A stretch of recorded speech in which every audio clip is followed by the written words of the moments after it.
His Excellency COP29 President Mukhtar Babayev, His Excellency Secretary General Zurab Pavlikashvili, distinguished delegates, ladies and gentlemen.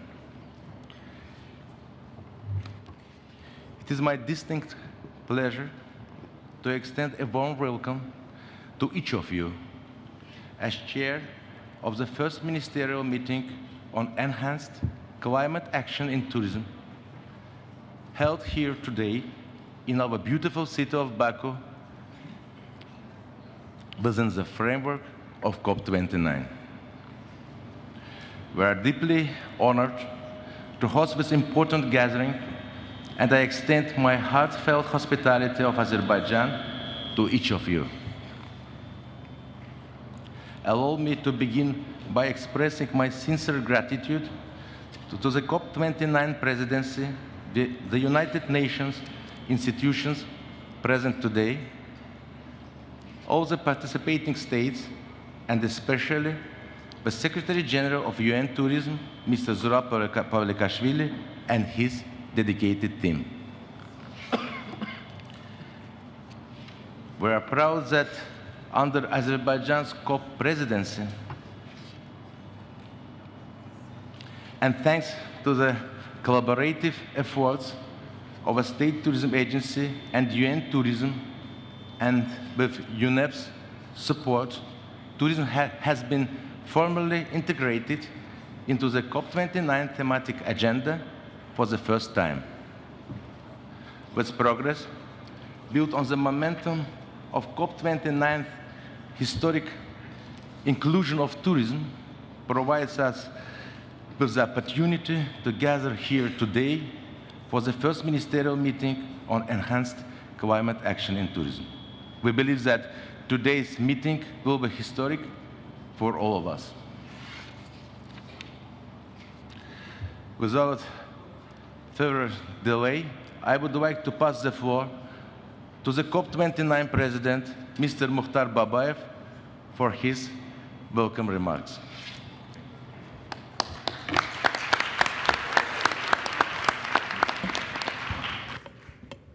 Excellencies, distinguished colleagues, ladies and gentlemen, good morning.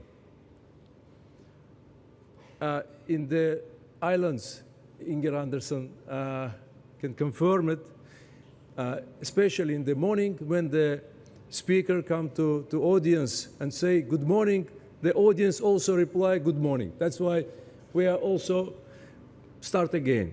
Good morning. Super. For Tourism Day especially, I think it's very good start. Thank you for opportunity to address you today at Tourism Thematic Day, the first of its kind of UNFCCC process. I extend a warm welcome to each of you here in Baku, a city where rich culture meets modern innovation. Azerbaijan worked actively to ensure that our work at COP29 reflects the voices of all stakeholders, from governments and international organizations to local communities, businesses, youth, and civil society. COP29 presidency applied a holistic and multi-sectoral approach to climate action, recognizing that addressing the climate crisis requires big efforts across diverse sectors. This vision is at the heart of our action agenda, a comprehensive framework designed to integrate climate action into every aspect at the national, regional, and global levels. In shaping this agenda, inclusivity has been our guiding principle. We believe that every sector, every voice, and every perspective must be part of the solution. Tourism inclusion in the COP29 discussion is a reflection of this philosophy. Ladies and gentlemen, dear colleagues, tourism is often underestimated, but has big potential to help address climate change. By dedicating today to tourism, we are taking a step towards mainstreaming climate issues in this important sector. Tourism is a field that reaches nearly every corner of the globe. We recognize its unique cross-sectoral impact and its ability to catalyze progress in multiple fronts. This thematic day represents a concrete step forwards integrating tourism into the global climate agenda and aligning it with the objectives of the Paris Agreement and the Sustainable Development Goals. Dear friends, according to the latest data from the World Travel and Tourism Council, the tourism sector generated 10% of global GDP and provides employment from 1 to 10 people worldwide. For many developing nations, including small island developing states and least developed countries, tourism is a lifeline, a critical source of revenue, employment, and foreign exchange. On the other hand, tourism is responsible for a significant share of global greenhouse gas emissions, driven by transportation, accommodation, and resource-intensive activities. This sector is also vulnerable to the impact of climate change. I think that it is very important also to talk about the rising of the sea levels in the seas and other countries. The rising sea levels, extreme weather events, and biodiversity loss impacts not only the natural and cultural assets that attract visitors, but also the livelihoods of millions who depend on this industry. This contrast offers a unique opportunity. By adopting sustainable practices and using innovative technologies, it can become a model for resilience, adaptation, and mitigation. This is a message of the COP29 Declaration on Enhanced Climate Action in Tourism, which will be launched today. It calls for integrating tourism into national climate strategies. Ladies and gentlemen, dear friends, together with our partners, we will work to ensure that tourism is integrated into global and national climate frameworks, supported by the tools and resources necessary for success. COP29 presidency appreciates your commitment, your collaboration and leadership. I wish you all a productive and inspiring day of dialogue and action. I thank you.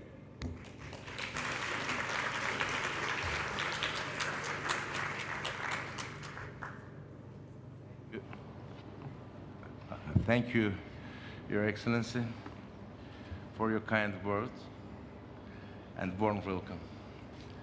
I would like to pass the floor to Mr. Pavlikashvili for delivering his welcome speech.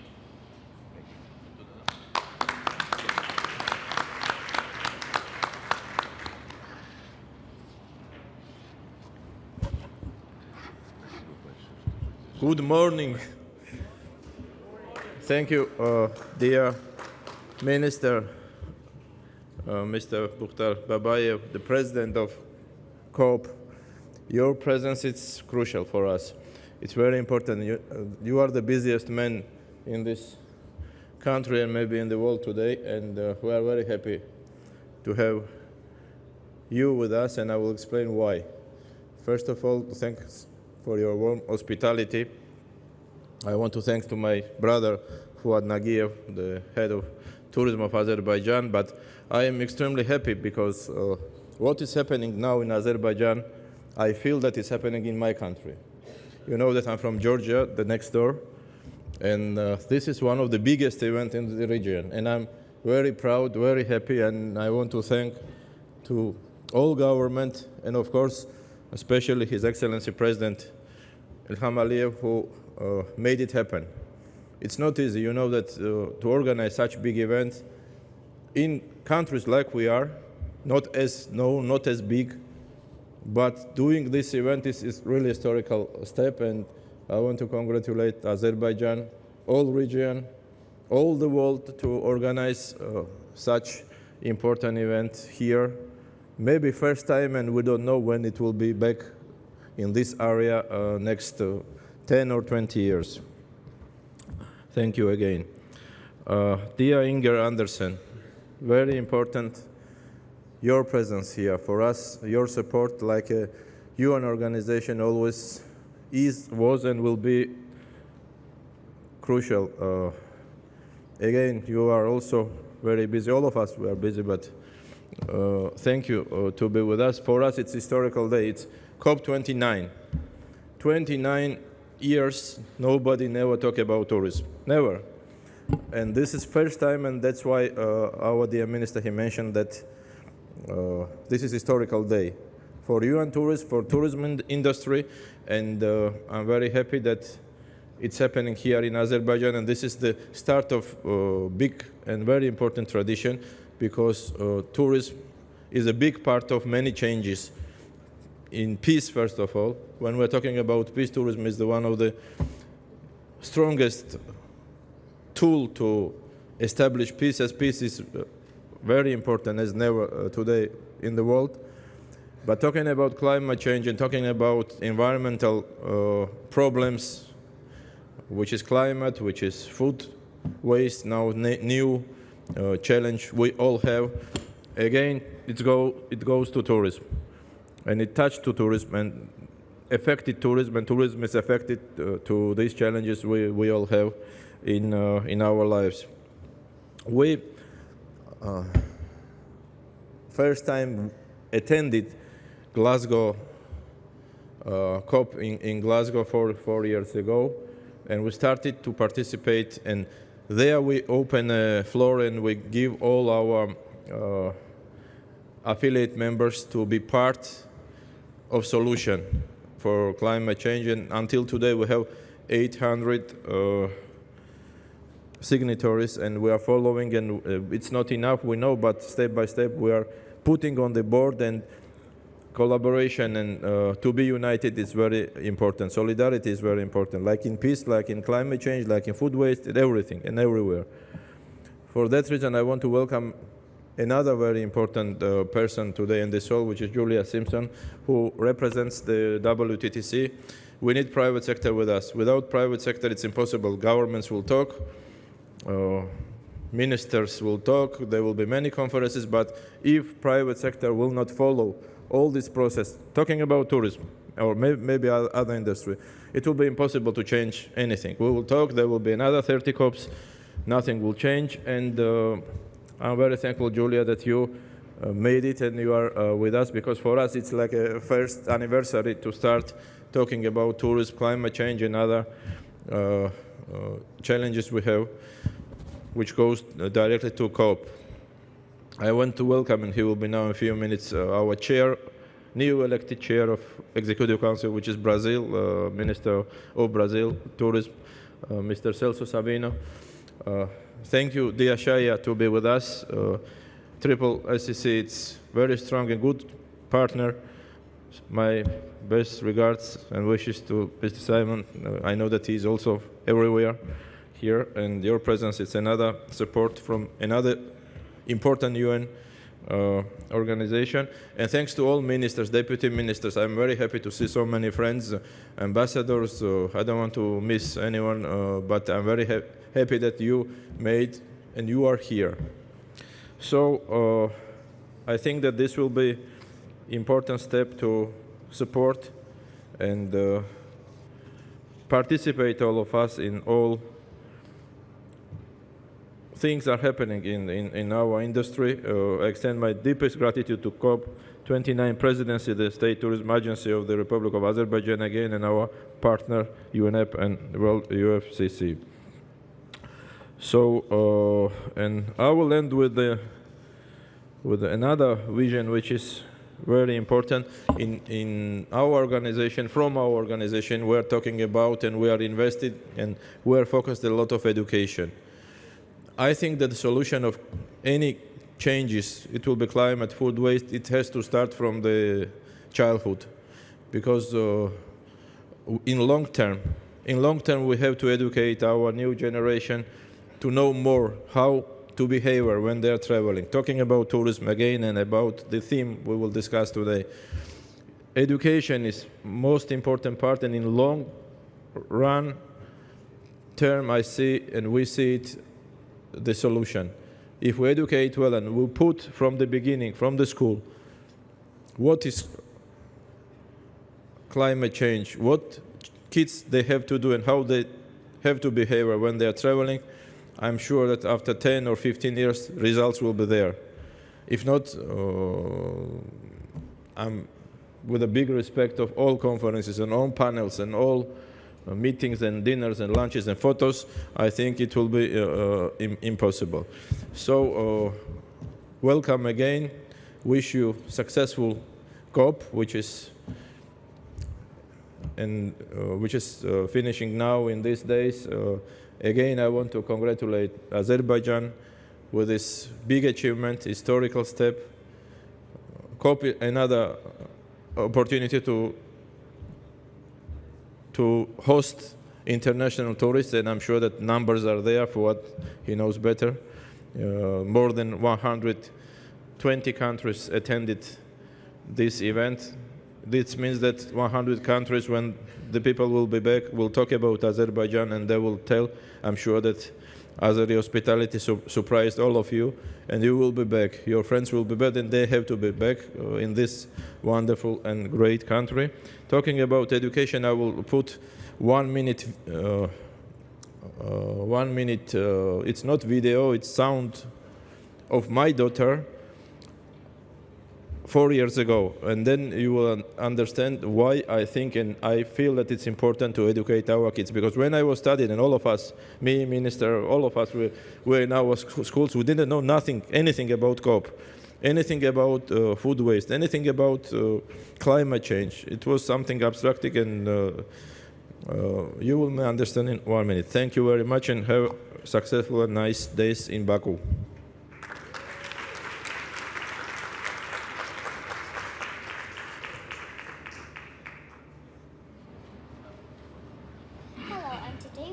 Thank you, COP26. Mr.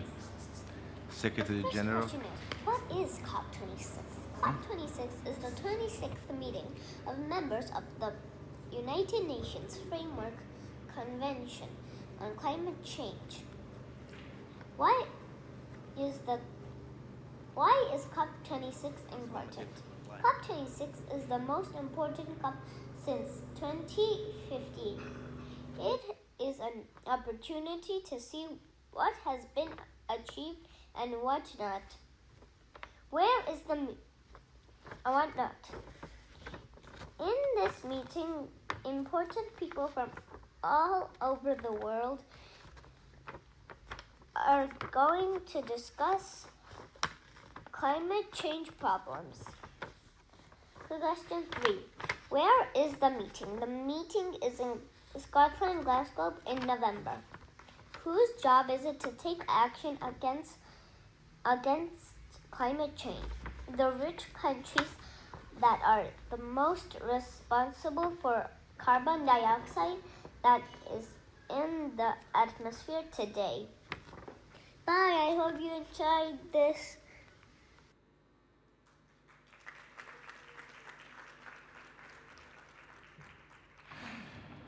Thank you, Mr. Secretary General, dear brother, for your warm words. I would now like to invite UNEP Executive Director, Ms. Inger Andersen, to give her opening remarks.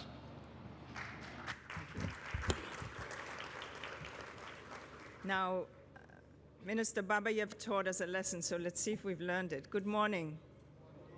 All right, we're getting there. Look, in this beautiful country, from its food to its language to its habits, the generosity of heart and soul, we hear echoes of civilization that has deepened over the ages. This refined culture, these exquisite natural landscapes, it resonates, it embraces us, and every visitor to these lands will always want to come back. And so I am so impressed by the fact that this presidency has, for the first time, put the issue of tourism firmly in the context of climate change.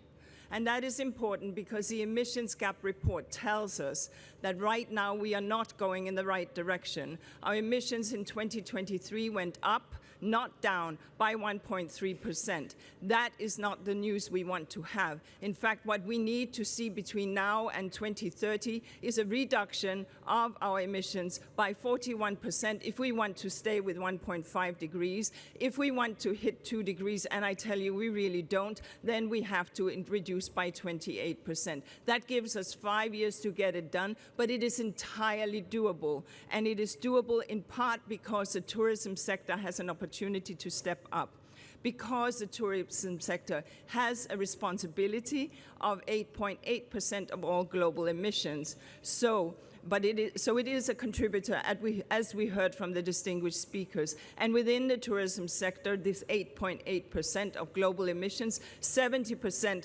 comes from transport, which we have to understand because we travel to beautiful places to enjoy.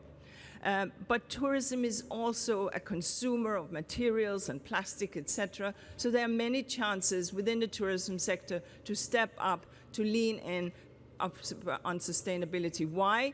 Because people travel to these beautiful places because they're beautiful, and they want them to remain so that they can come and visit. But let me be clear, tourism is also a victim of climate change. We are here in this beautiful country, and just 2 days ago, under the leadership of Minister Babayev, we released a report that speaks to the dropping level of the Caspian Sea. And other places, we are seeing the rising level of the sea and what that does to those marine and coastal destinations. In fact, coastal and marine tourism constitutes 50% of all tourism. This is where people travel, and they contribute about $4.6 trillion in GDP. GDP that is vital, especially for those countries that are low-lying, that are small island developing states, and so on. And Minister Mokhtar, I'm well aware you have to leave, so I know you have another session, so if you need to leave, please do so. I do understand. This is an amazing president, by the way, who has done an extraordinary job. Please give him a round of applause as he leaves. And so, as we see this, what we have to do, as we understand that on the one hand, tourism is contributing to CO2 emissions, on the other hand, tourism is a victim of climate change, there is a lot that we have to do. The first thing we have to do, and I'm standing in front of the Brazilian delegation, is that in the NDCs that we have to submit in February, let it be clear that we have to have them ambitious. Let it be clear that tourism has a contributing element there. That's a conversation we need today, because these indices have to be very strong. The same we have to do in our national adaptation plans. Let it be clear that tourism has a place there, because the tourism sector, the finance sector, is a place where we will find these solutions. It is time for tourism to find its place in the UNFCCC. I'm incredibly pleased that my colleague Surab has managed, together with Mokhtar, to get this thing to happen here. Very honored that the Minister for Tourism is hosting, and I wish you the very best in your deliberations, because tourism is something we all enjoy, and we want to continue enjoying it for years to come. Thank you.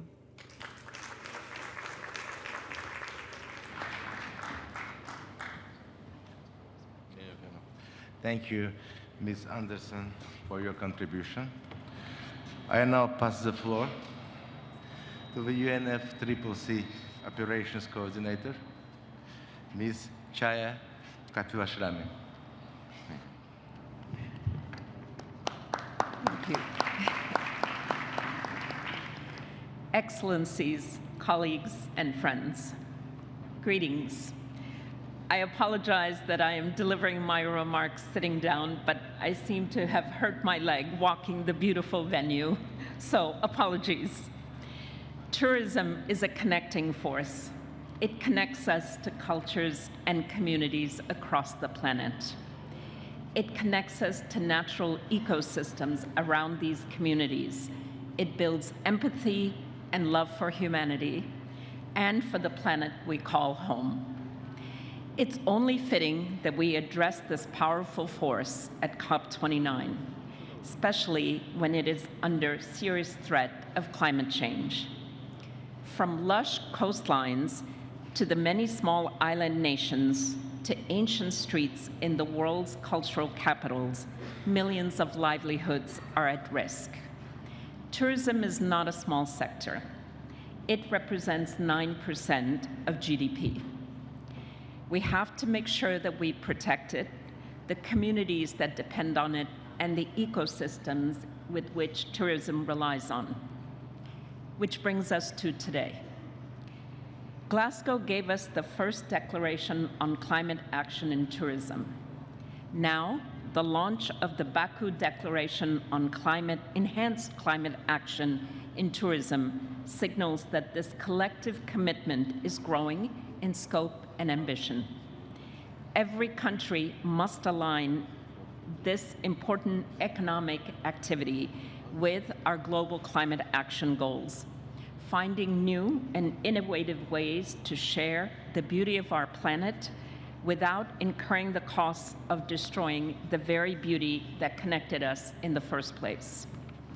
It's essential that we embed these goals in every country's national climate plans, in the NDCs and in the NAPs. Decarbonization, regenerating ecosystems, building resilience. I commend the leadership of the government of Azerbaijan, the collaboration with UN Tourism, and the support of UNEP in bringing us to this pivotal moment.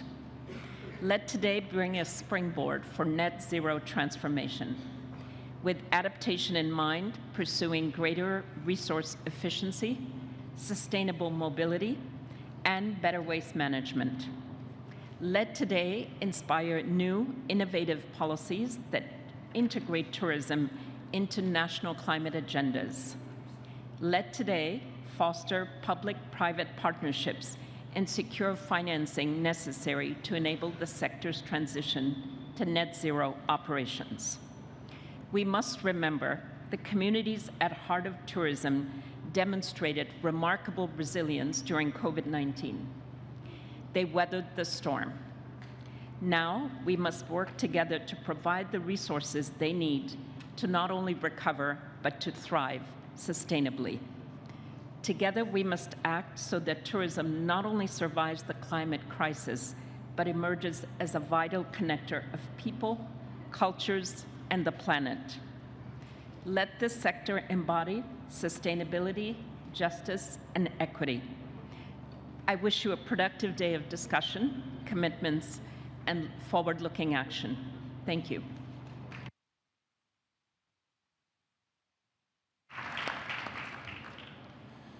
Thank you for your input, Ms. Kafivashrami. We are pleased to have you with us today. Thank you. With your permission, I would now like to take the floor to share Azerbaijan's commitment in advancing climate action and global sustainability.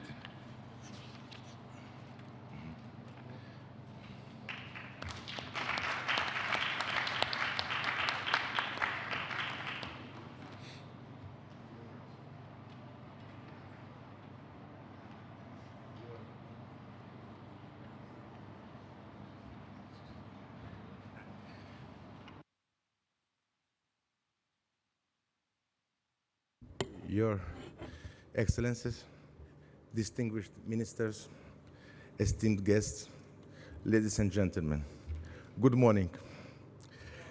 Good morning. Good morning. It is with great pride and deep gratitude I welcome you all to the first tourism ministerial event at COP29 here in Baku, Azerbaijan. This moment marks a historic occasion as tourism takes its rightful place at the center of the global conversation on climate action. I wish to express my deepest gratitude to His Excellency, Mr. President Ilham Aliyev, whose leadership and support have been instrumental in the success of COP29 and all related events. Through his guidance, Azerbaijan has demonstrated its dedication to addressing global environmental challenges and advancing climate resilience, setting an example for sustainable growth. As the host country of COP29, Azerbaijan is deeply committed to advancing climate action across all sectors. Today, we are honored to bring together ministers, leaders, and stakeholders from around the world to discuss tourism's crucial role in the fight against climate change. This is the very first time in COP history that tourism is being integrated into the COP agenda. With global tourist numbers continuing to rise, emissions from the sector are projected to grow unless we take action. Today, we stand at a crossroads. The tourism sector can either continue on the usual path of business, or it can lead the way in driving the transformation to a low carbon and regenerative future. We believe that tourism has an opportunity to be part of the solution. Today's Tourism Ministerial event serves as an opportunity to set the stage for collaboration and action across the tourism sector. Today's COP29 declaration on enhanced climate action in tourism will outline a clear roadmap for integrating tourism into global climate strategies. The inclusion of tourism in the COP29 agenda marks a turning point for the sector. It is a call to action for national governments, private sector, and civil society to work together to drive transformative shift. Azerbaijan is proud to lead this important dialogue as the host at COP29. We are committed to strengthening our efforts and working with all of you to advance sustainable tourism globally. As we begin this historic session, I urge all of you to embrace the challenge of climate action in tourism. By working together across sectors, across borders, and across generations, we can build a tourism sector that is a force for good in the world's climate response. On behalf of Azerbaijan, I thank you all for your leadership and participation. We look forward to the fruitful discussions that will shape the future of tourism and climate action. Thank you. Thank you.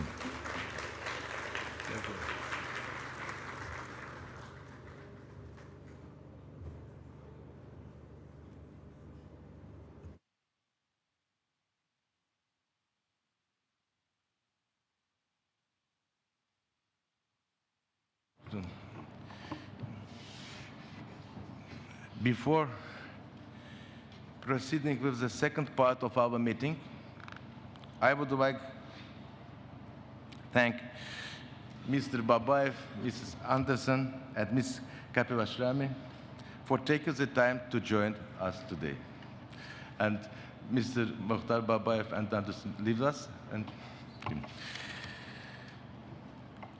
And I now open the floor for interventions from the esteemed delegates and wish to pass the floor to the Executive Director of UN Tourism, Ms. Zorica Uroshevich, and the Head of the Cabinet of the State Tourism Agency, Mr. Kenan Gasimov, to moderate the session.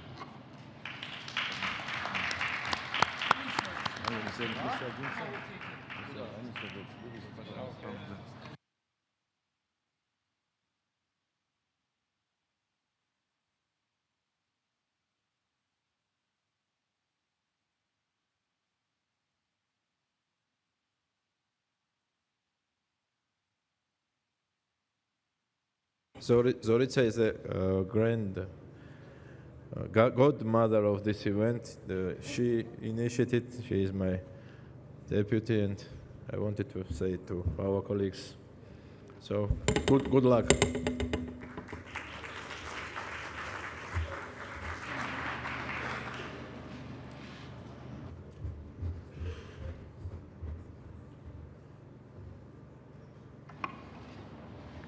Good morning, everyone.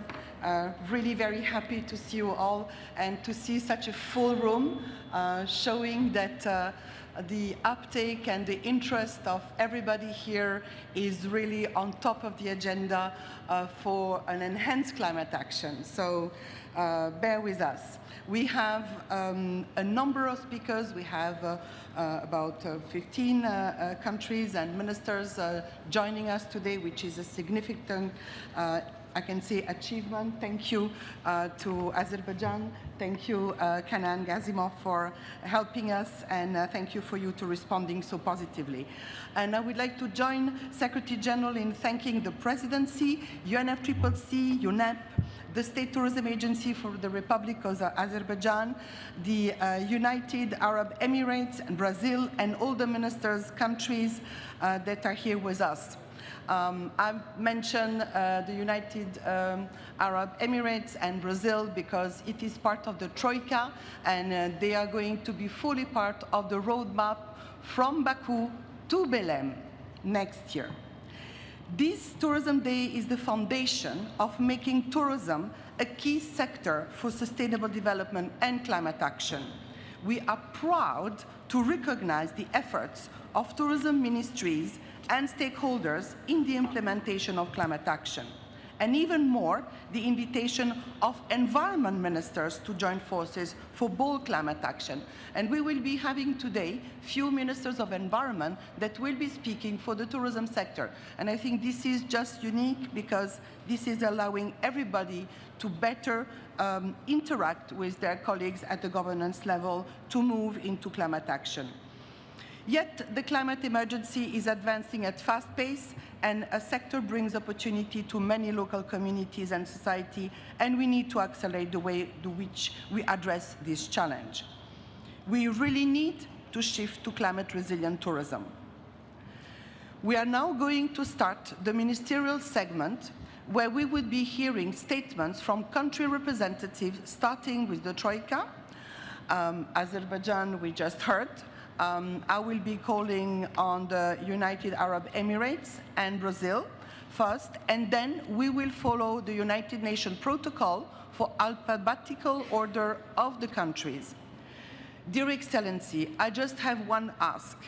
We are going to be very strict with the timekeeping in order to allow everyone to take the floor as planned. The maximum time allocated per speaker is going to be 3 minutes. And as you are reaching the 3 minutes limit, you will hear this bell. Can you? It's very zen. Which would require you to wrap up immediately to allow for the next delegation to share their experience. And I would like to thank you all in advance for your cooperation in respecting the timing. And I want to pass the floor to my friend Kanan to address a few words. Thank you very much. Thank you, Ms. Zorica Rosavic. Thank you for all ministers, all delegates who are coming and participating today in our event in Historic Day. Together with you, we are writing a history today because the tourism is the first time of the COP history is in the COP agenda, COP thematic discussions.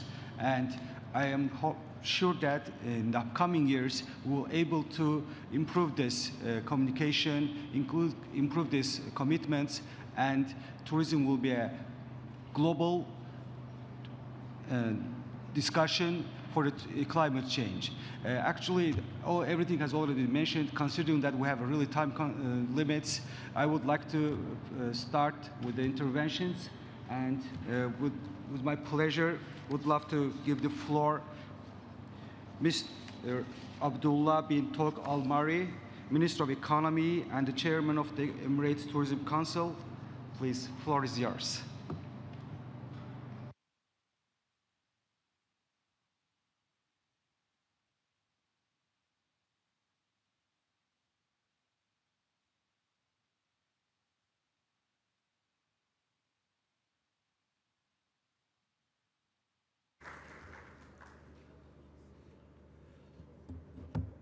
Mr. Chair, esteemed ministers, distinguished delegates, it's an honor to join you today at this historic first ministerial meeting on enhanced climate action in tourism. Let me begin by expressing our gratitude to the COP29 presidency and the Republic of Azerbaijan for their leadership in championing climate change action across diverse sectors, including tourism. I also commend the focus on this meeting, as tourism is both a vital economic driver and a sector that is highly vulnerable to the impacts of climate change. Tourism is a key driver for 2030 Sustainable Development Goals, the SDGs, given its implication in terms of sustainability and inclusiveness in many countries. The sector emits about 8% of global greenhouse gases emissions, and its recovery post-COVID-19 presents both challenges and opportunities. In this context, the COP29 Declaration on Enhanced Climate Action in Tourism is a timely call to action. It underscores the need for collaborative efforts to transition toward a low-carbon, resilient tourism model. As the host of COP28, the UAE placed significant emphasis on fostering actionable pathways towards achieving the Paris Agreement goals. We're fully committed to this transformation. Sustainable tourism is a pillar of our economic diversification strategy under the UAE Centennial 2071. And we are advancing initiatives aimed at decarbonizing tourism operation, regenerating ecosystems, and building climate resilience.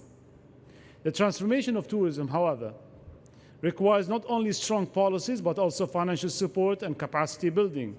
International collaboration is crucial to scale innovation and unlock the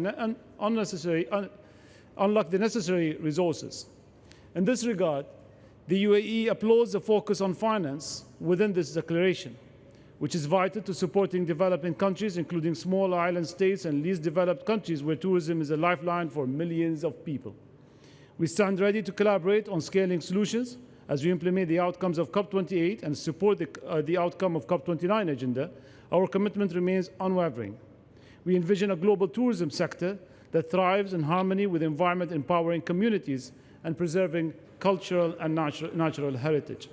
I invite the countries present here today to seize this moment to transform the tourism sector into a beacon of climate leadership and turn the ambitions of this declaration into a reality that contributes to a sustainable and prosperous future for all. Thank you all.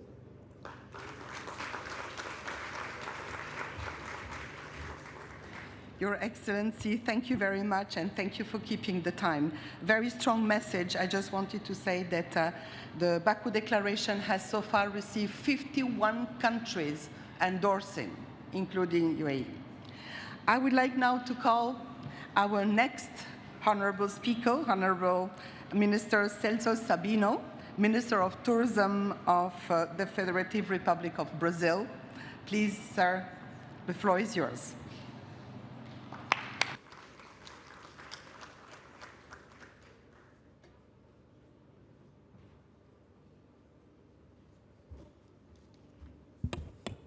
Morning.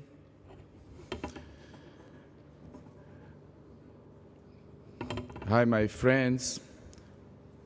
Saludo mi amigo Zurab, General Secretary of UN Tourism, my brother Fuad, and thank you for your hospitality.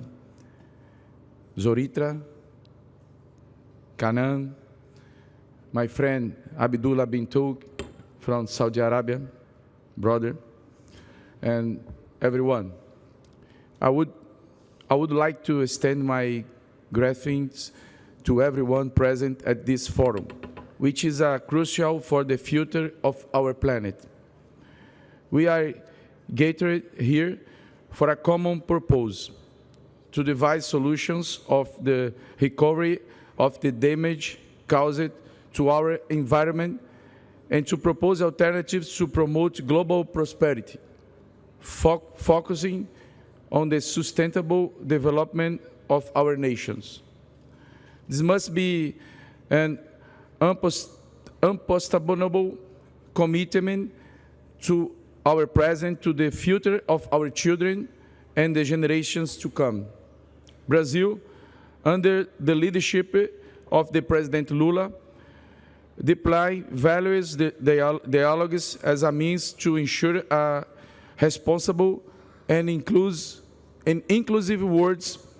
I believe we have all the conditions necessary to lead this debate and the global stage, contributing decisively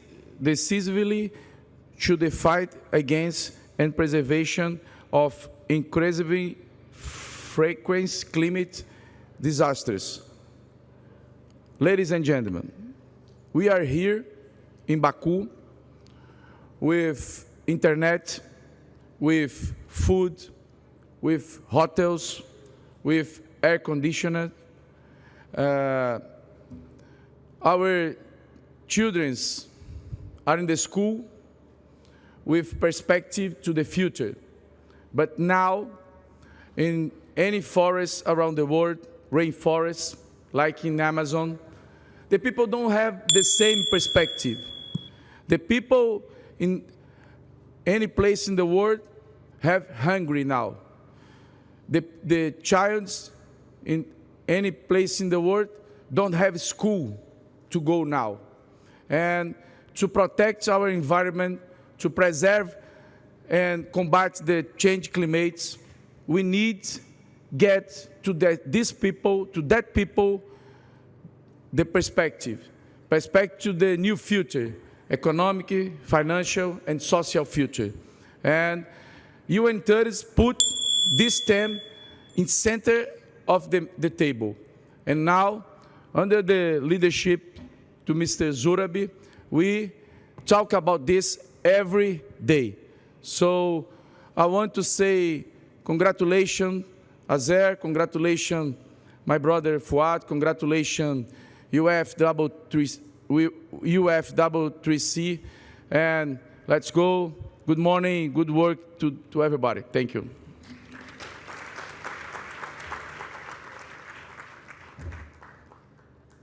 Thank you, Mr. Minister. It was my great pleasure. I would like to give the floor with Her Royal Highness Princess Diana Firas for her opening remarks.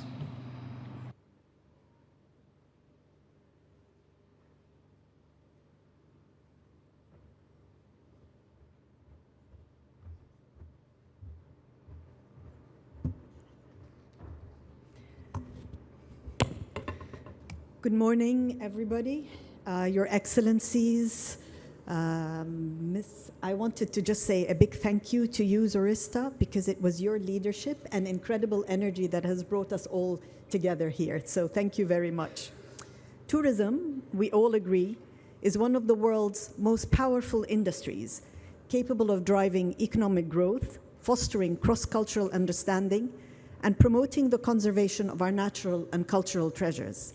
In my own home country, Jordan, tourism is a critical sector for growth and sustainable development and climate action, contributing 14.6% to the nation's GDP and is the largest private sector employer.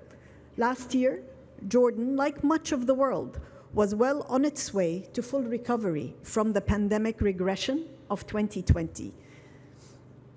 With unprecedented increases in tourism numbers and income. Sadly, the onset of the war on Gaza 400 days ago, Jordan's tourism sector has once again borne the brunt of events beyond our control, leading to significant economic hardship and the loss of livelihoods and well-being across our communities. And I will reiterate Mr. Polikashvili's words that tourism is deeply interconnected with peace.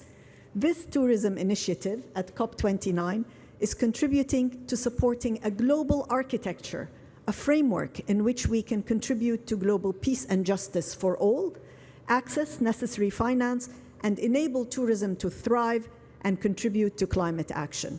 And we must also look within and ensure that we make significant strides in advancing sustainability within the tourism sector, with a focus on sustainable tourism practices and investments in renewable energy and waste management systems and in green infrastructure. And we must focus on building community resilience for those involved in the tourism sector and for people living in and around heritage sites. For our heritage is not only a part of our identity, whether it's magnificent monuments, unique landscapes, historic and religiously significant sites, or whether it's traditions and values, including hospitality, cuisine, art, music, and dance, which we have seen very beautifully here in Azerbaijan. Our heritage is a global treasure that attracts millions of visitors each week. This year at COP, we have an opportunity to make a meaningful contribution to climate action and to building a just and climate-resilient future for all. And we must work together to ensure this vital industry serves as a catalyst for sustainable growth, community empowerment, environmental stewardship, resource conservation, and the protection of our natural and cultural heritage. Thank you all very much. Thank you once again. Thank you, Your Highness. Indeed, we met during the Baku process earlier this year, and it was not a won battle to be here today. I would like now to call on His Excellency Mr. Sergei Kovalchuk, Minister of Sport and Tourism of the Republic of Belarus. Sir, the floor is yours. Good morning. Уважаемый генеральный секретарь, дорогой Зураб, уважаемые коллеги. Приветствую вас от имени правительства Республики Беларусь и всего туристического сообщества. И хотел бы поблагодарить ЮНВТО и Азербайджан за возможность участвовать в этом прекрасно организованном мероприятии. Очень важно, что эта тема совсем недавно здесь же, в Азербайджане, обсуждалась на уровне глав наших государств. И главы наших государств дали своеобразный импульс нашему мероприятию. Вопросы климата и в целом экологии – та актуальная проблема, которая охватывает абсолютно все страны мира и находится на повестке сегодняшнего обсуждения. Одним из видов туризма в Беларуси, закрепленных на законодательном уровне, является экологический. Это пример бережного и уважительного отношения к природе со стороны государства. Наша страна столкнулась с данной проблемой лицом к лицу. Кто не знает о Чернобыльской катастрофе, связанной с атомом? О последнем сегодня часто говорят и в другом ракурсе, в ракурсе войн. Наш глава государства отмечал несколько дней назад, что войны, которые сегодня идут в разных уголках земного шара, это то, что влияет в первую очередь на климат. И мы сегодня понимаем, что туризм – это универсальная часть жизни человека, которая отражает все ее аспекты, в том числе вопросы жизни и смерти.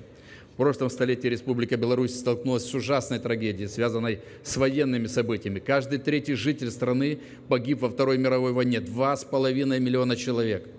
Поэтому в нашей стране особая роль отводится именно военной тематике. Создаются специальные маршруты по памятным местам, местам уничтожения жителей, чтобы помнили наши потомки. Отдельная тема посвящена Чернобыльской катастрофе, так называемый экстремальный туризм. Огромное количество людей приезжает в зону отчуждения, Полесский радиационно-экологический заповедник. Отметим факт, после взрыва атомной электростанции на Фукусиме в Японии количество японских туристов в нашу страну значительно увеличилось, а именно в зону отчуждения. Сегодня это место с уникальной природой, живущее абсолютно без вмешательства человека. Государство много делается для того, чтобы и сами граждане и гости понимали всю серьезность происходящего. И результаты мы видим. Забота о природе, чистота, настоящий бренд Белоруссии. Потому что природа – одно из главных богатств страны. Национальные парки, пресноводные озера и реки. Наша страна в первых числах по запасам пресноводной воды. Заповедные леса, популяции животных и птиц, болота, которые называют легкими Европы. Все это дает и пользуется спросом у туристов. Могу вас смело заверить, что в Беларуси созданы все условия для приема туристов с учетом инклюзии. Туристическая инфраструктура позволит с комфортом разместиться и посетить любой уголок нашей страны. Вопрос экологии и изменения климата признаны сегодня сплотить и объединить людей во благо будущего последующих поколений. Мы готовы к дальнейшему укреплению и развитию сотрудничества. Спасибо за внимание.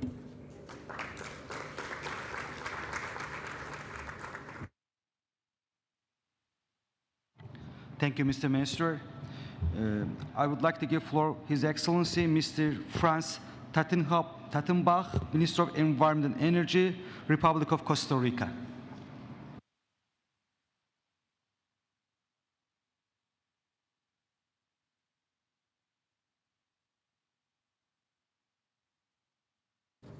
Thank you very much. It's a pleasure and it's really a good day for climate change and a good day for tourism.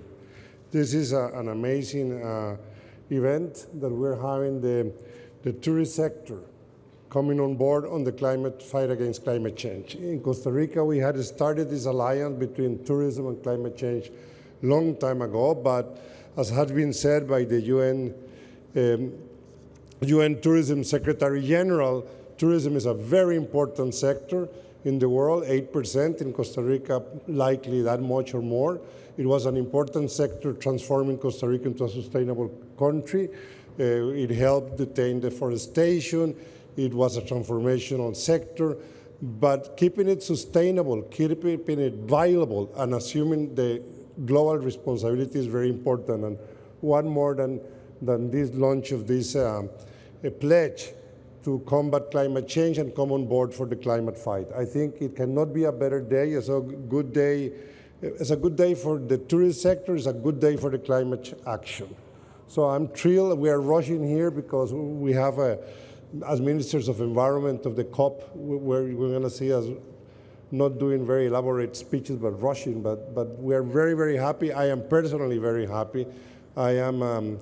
Really think this is a fundamental change in the way we're going to be doing the fight against climate change. Getting 8% of the GDP of the world on board is amazing. And thank you, congratulations, Madam. I met you in Costa Rica, to the Executive Director of UN Tourism. And I think Costa Rica is going to be helping with from the Committee on Sustainability of the UN Tourism, which for the next 4 years, and we're going to be very happy to work with this. My dear colleague William Rodriguez couldn't come. We had a climate emergency last week in Costa Rica that affected tourism. So the tourist sector is part and parcel of the climate change thing. So congratulations so much, Secretary General of the UN Tourism. This is a fantastic day for this fight. I couldn't be happier. Thank you, and have a very productive day.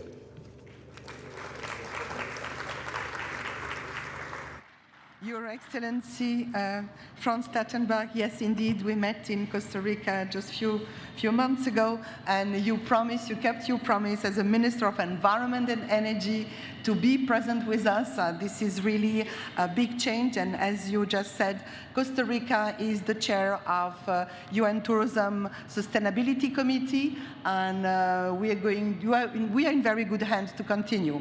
Let me now call on the next honorable speaker, Mr. Peter Kulanek, from Minister of Regional Development from the Czech Republic. Thank you very much. Your floor is yours. Good morning. Good morning, Your Excellencies, esteemed colleagues, ladies and gentlemen. It is, of course, great honor and privilege to stand in front of you addressing this gathering of distinguished minds and committed individuals. Following the inspiring words of the previous speakers, I'm humbled to have the opportunity to contribute to this important discussion. We live in difficult times. We all know very well that military aggressions, pandemics, or refugee crises are killers of tourism. Following the impacts of COVID-19, Russia's aggression against Ukraine, crisis in the Middle East, or economic crisis, there was a significant decline in tourism. Despite some expert voices, it is evident that global crises caused by some countries are definitely not benefiting tourism. As representatives and advocates for the development of tourism, we are committed to environmental responsibility and aspire to be part of the solution shaping a sustainable future. Tourism is recently part of many high political meetings, and we must use this energy to change. I would like to extend my congratulations to the chair of COP29 for his courageous decision to incorporate tourism into this critical dialogue. We all recognize the immense power of tourism in fostering peace and reconciliation, in deepening interpersonal and intercultural contacts. Now, it is high time to acknowledge its significant role in environmental discourse. We have convened here to witness a historic moment that will, I hope, inspire future COP chairs to keep tourism on their agendas and to keep the momentum. By working collaboratively, I'm confident that we can overcome the challenges we face and build a tourism sector that is both environmentally responsible and economically viable. Let us seize this opportunity to lead the way towards a more sustainable future for generations to come. Thank you very much for your attention. Thank you. Thank you, Mr. Minister. With great pleasure, I would like to pass the floor His Excellency Mr. Reza Salahi Amiri, Minister of Cultural Heritage, Tourism and Handicrafts, Islamic Republic of Iran. Please consider that the translation is available in the headers, and you can use the headers for the translation.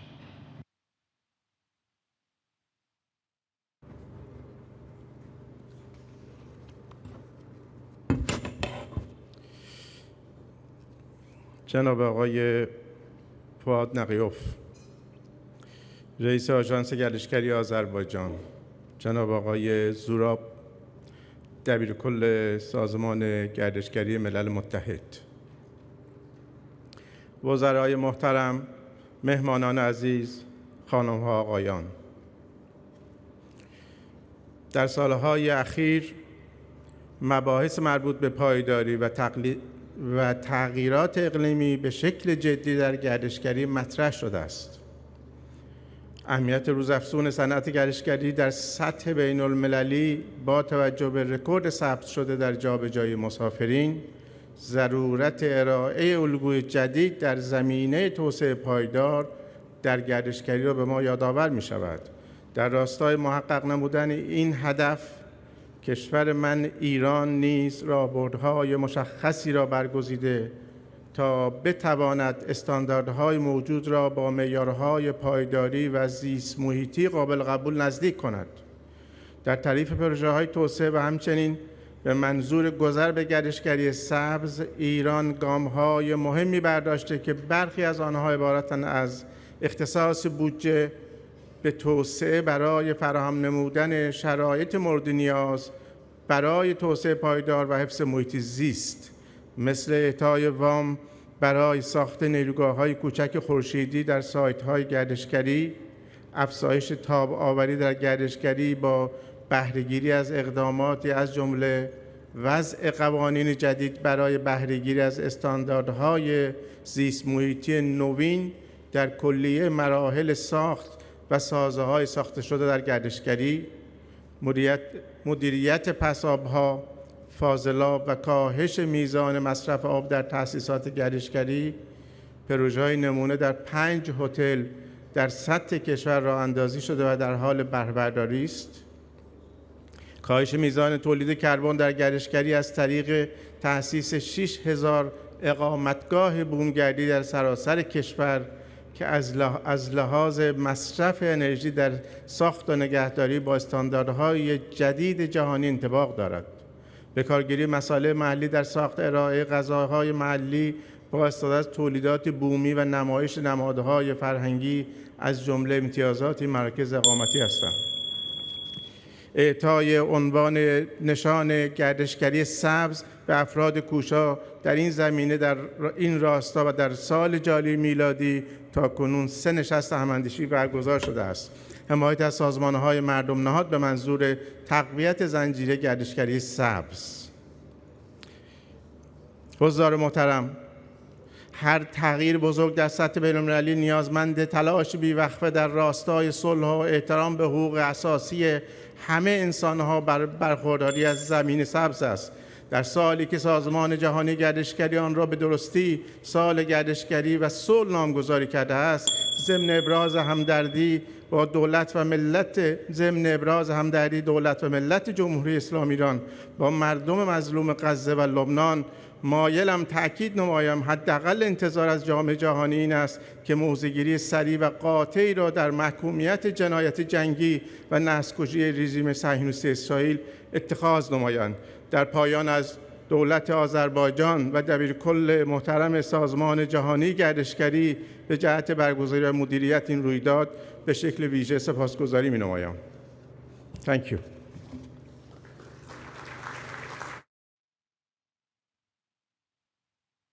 Your Excellency, thank you very much. And let me call now the next speaker, His Excellency Mr. Tariq Ibrahim, Minister of Climate Change, Environment and Energy of the Republic of Maldives.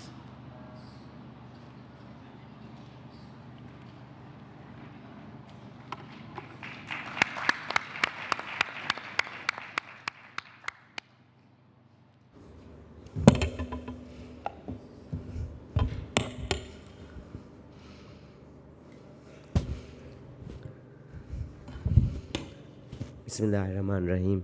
Excellencies, distinguished delegates, I would like to thank the government of Azerbaijan and the United Nations Tourism for the kind invitation.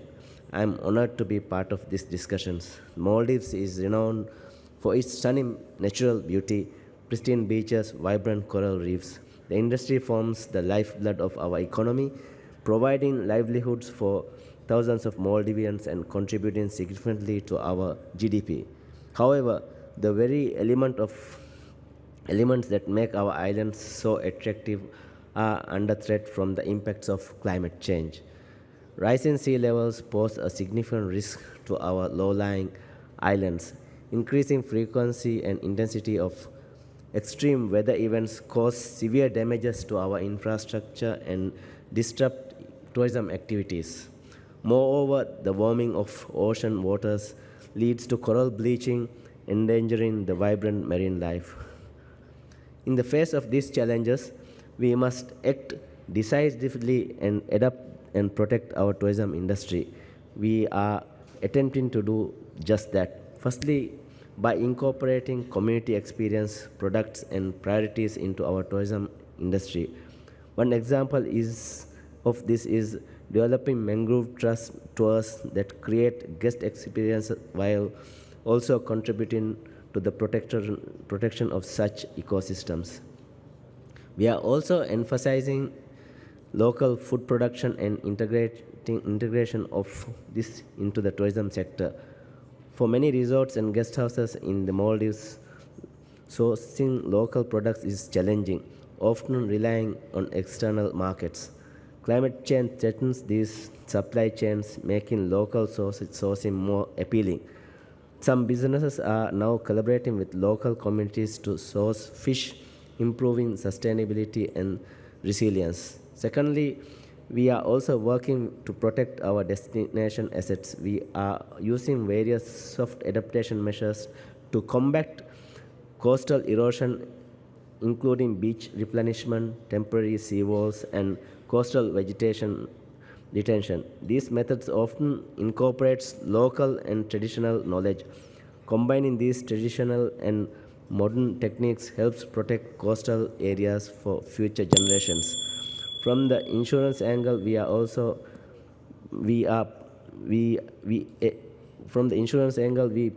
as policymakers also need to increase market participation in insurance solutions. However, while insurance can promote adaptation and provide liquidity, it won't address all risks. Lastly, we are also working to align the national with the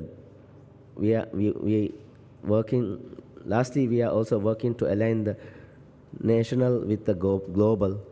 We are committed to contribute to do our part in this process. Thank you very much.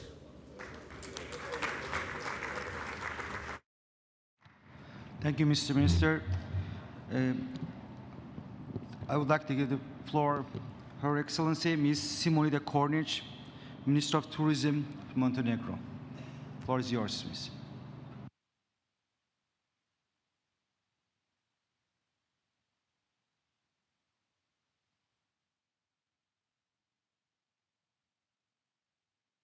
Thank you, Madam Speaker. It is my absolute pleasure to be able to address you here and contribute to the overall discussion of the influence of climate changes over tourism, as well as over other sectors. Montenegro is a fairly small country, but having said that, in terms of its touristic capabilities, it is a rising one. Tourism is the key industry in Montenegro. It is actually our strategic industry. It contributes to our overall BDP with approximately 30%. So you can imagine how extremely important it is for us. Having said that, we cannot remain blind and deaf in the encounter of the fact that tourism is heavily influenced with the developments in our environment. Actually, that connection is inextricable, and that connection is what makes tourism, especially in Montenegro. Montenegro used to be recognized as a typical sun, sea, and sand type of destination, and it still is to a great extent. But over and above that, we do recognize that today's tourist, the modern traveler, actually likes and wants more than that. What they do need and what they do seek is authentic experience that actually entails the experience of the nature. If we do not take care of preservation of the nature and if we do not follow the trends of climate change, we cannot be able to develop tourism in an adequate way. So what we have recognized as a necessity is, number one, to extend the tourist season over and above its typical and traditional boundaries, and aim towards 365 days of season. The climate change, ironically perhaps, actually goes quite well for that sort of aim. Milder summers and milder winters actually provide for the possibility to cater to that type of need. In addition to that, we also aim to present ourselves as a unique and tourist product, available and accessible to everyone. I will just add two factors. The fact that we have adopted eco standards of the Green Key and the Blue Flag, which actually helps tourism in terms of communicating its ecological values. It was my absolute pleasure to be able to address you and offer our modest contribution to our discussion. Thank you.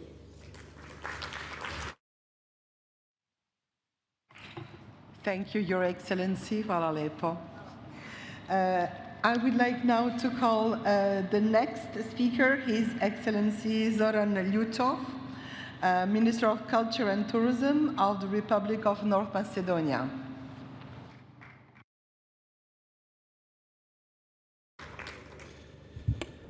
Good morning. I want to thank you for your warm hospitality and excellent organization of this event. I believe that with today's discussion dedicated to tourism, all together we will share opinion about one of the most important topics that affects the world every day, climate change and its impact on all aspects of our society, from an economy to culture heritage. For these reasons, to us as ministers, the topic of the climate change has a special value and importance. Apart from the political responsibility, we also have a moral responsibility to take immediate actions that will be part of the global efforts to cope with the climate change. Macedonia's country has a long and rich history. Visitors are offered the opportunity to enjoy the rich multicultural wealth by visiting churches, monasteries, mosques, archaeological cities, old buildings, bazaars, as well as modern shopping centers, but also to enjoy the nature and natural beauties, traditions, and of course, beautiful and tasty food. However, in this, all this that we own like a country is a strong challenge for tourist movement and it's subject to numerous influences. So the provision of its protection is a very important matter. The Macedonian Ministry of Culture and Tourism, through the tourism sector, it is actively involved in the creation of policies in tourism, the protection of culture, wealth, as well as the cooperation and support of organizations whose common goal is the development and promotion of this country as an attractive tourist destination. I would also like to emphasize the unselfish support from the Macedonian government for the implementation of projects that will present the rich cultural heritage and tourism potential of our country and the people who live in these areas. Therefore, we must work all together to strengthen and measures against the climate change. However, above all, I'm sure one thing, success in the addressing global challenges requires great commitment and active participation at all levels, the government, the private sector, the citizens, and of course, international cooperations. So, today, at COP29, our commitment to change is clear. Now is the time for action. We must commit ourselves that we can create the tourism of the future only through the adoption of important strategic documents, cooperation and implementation of sustainable practices. Therefore, let this conference be intensive for new actions and solutions that will restore the balance between the development of tourism and the protection of the natural and living environment. Thank you very much. Thank you, Mr. Minister.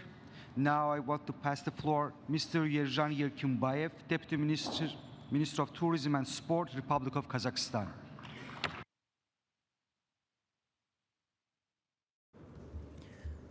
Уважаемые коллеги, уважаемые участники сегодняшней встречи, прежде всего хочу выразить благодарность организаторам и лично Фуаду Нагиеву, нашему брату Зурабу Палаликашвили за проведение этой значимой встречи и поблагодарить всех участников за приверженность вопросам климатических действий в туризме.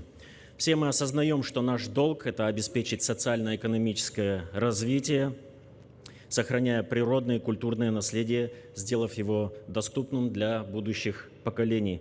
Наш президент в своем ежегодном обращении к народу отметил, что развивать туризм надо без ущерба для окружающей среды и идти рука об руку с уважением к природе.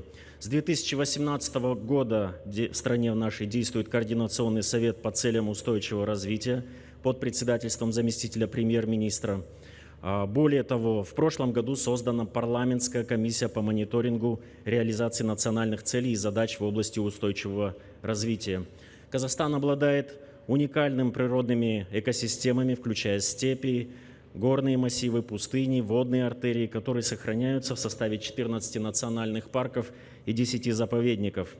Эти территории не только сохраняют редкие виды флоры и фауны, но и представляют возможности для экологически ответственного туризма.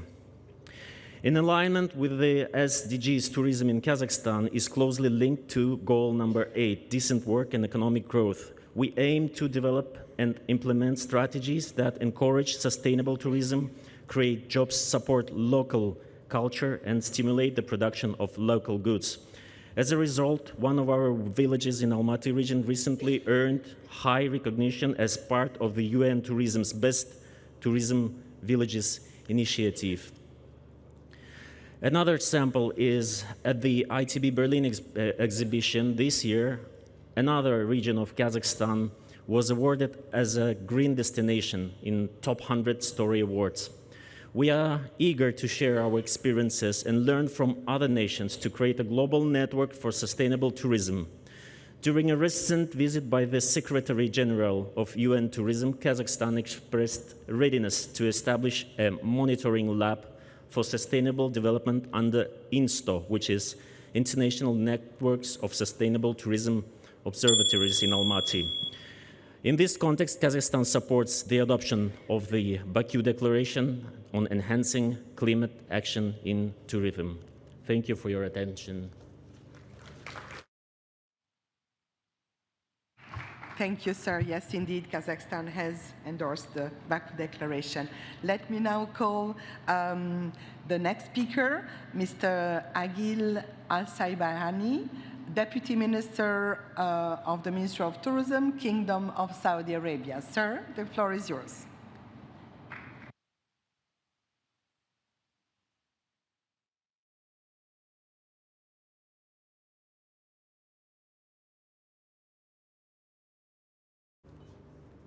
Good morning, Your Excellencies, distinguished colleagues. It is an honor to address this gathering today on behalf of His Excellency Ahmed Al Khatib, the Minister of Tourism of the Kingdom of Saudi Arabia. We meet at a pivotal moment, one that demands collective action to align economic growth with environmental stewardship.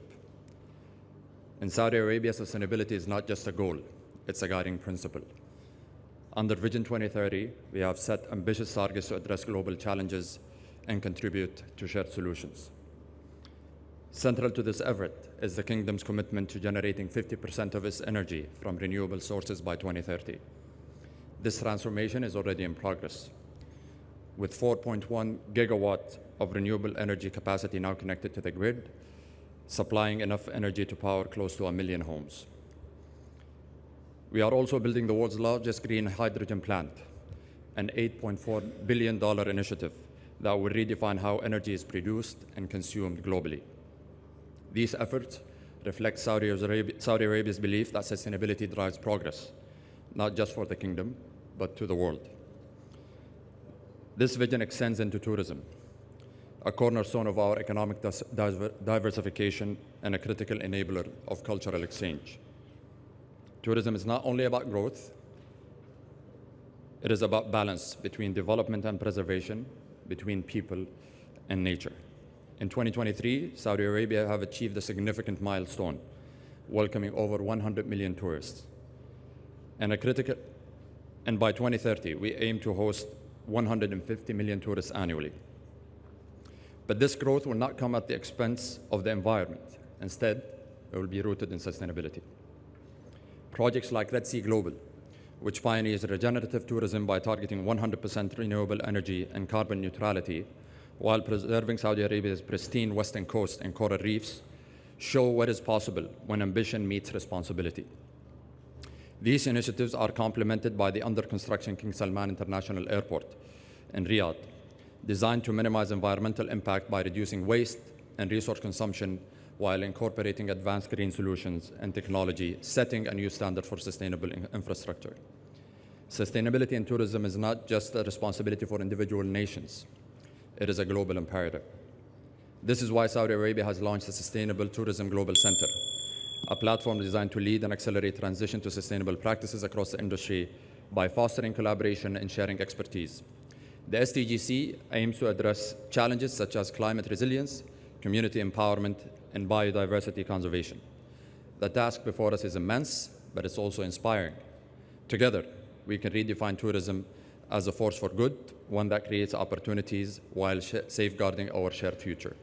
Saudi Arabia stands ready to work with all of you to turn this vision into reality. Thank you very much.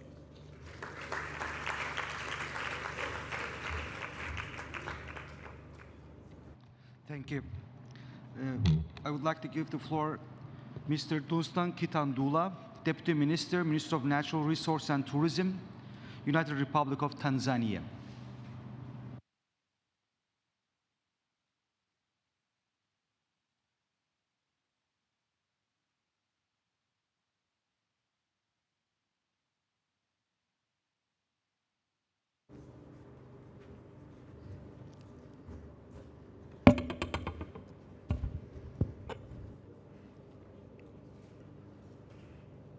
Honorable Ministers, distinguished guests, good morning. First and foremost, allow me to thank Almighty God who enabled us to convene here today. It is both an honor and privilege for me to join you and the entire global community from both public and private sector in this annual remarkable event as you are dealing with future life of our generation and a planet in general. As such, I would like to extend my sincere thanks to coordinators of this event for inviting me on behalf of government of Tanzania to be here. Distinguished guests, the enhanced climate action in tourism signifies adherence to global travel and tourism community to work together and enhance the cooperation in development of tourism, as well as enhancement of environmental conservation for sectoral sustainability. As we all know, tourism plays a vital role in supporting nature conservation, as well as social and economic development, including job creation, community well-being, and contribution significantly to our nation's GDP. Statistics from Tanzania shows that tourism generates almost $3.3 billion and contributes up to 17.2% of our country economy. Furthermore, it accounts for 25% of total export earnings and 60% revenue from the service industry. As a country, therefore, we are committed to enhance the climate action through a number of instruments in managing tourism sector in our country, and also the national legal framework for conservation and sustainable use of resources. These include national tourism policy and other instruments pertaining to environmental protection, and therefore we are very much focused on implementation of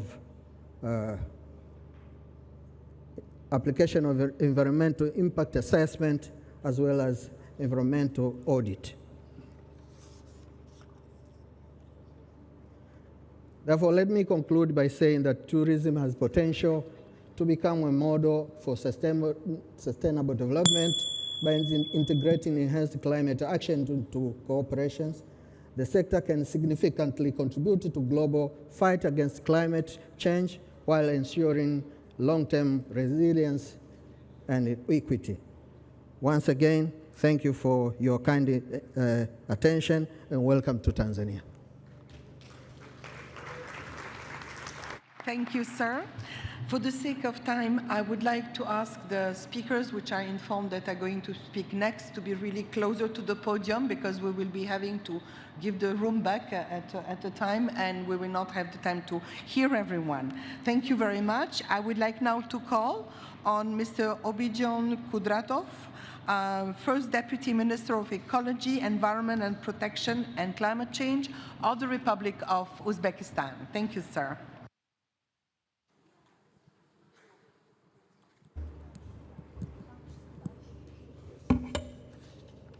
Ассаламу алейкум. Уважаемые господа, председатель, уважаемые министры, уважаемые коллеги, дамы и господа. Выражаю благодарность правительству Азербайджана за организацию конференции сторон, а также отметить его ведущую роль в решении климатических вопросов в сфере туризма. В данном контексте значительным шагом вперед является декларация COP29 о расширение климатических действий в сфере туризма, инициированного Азербайджаном.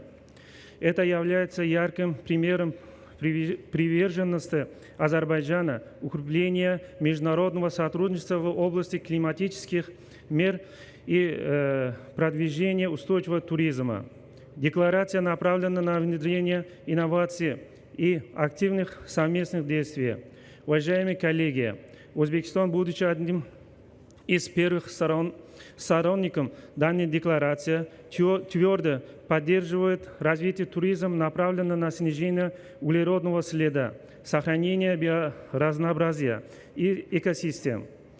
В вопросах климата в сфере туризма считается важным сотрудничество между различными секторами, правительствами, институтами ООН, ННО, специалисты и экспертами.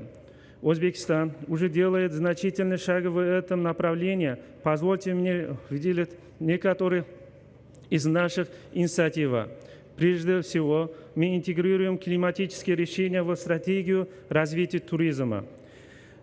Продвигается к достижению нашей национальной цели построению зеленой экономики. Особое внимание уделяется поддержке зеленого транспорта и оптимизации использования водных ресурсов. Также Узбекистан является активным участником проекта Евросоюз, то есть Switch Азия, который направлен на усиление туристического потенциала региона Центральной Азии, как зеленый маршрут для международных туристов.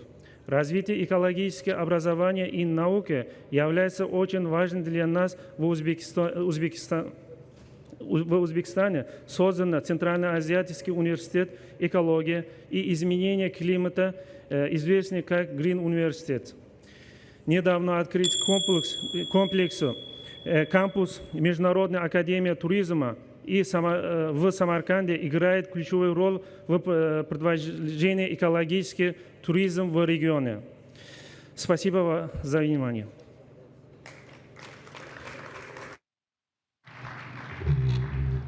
Thank you.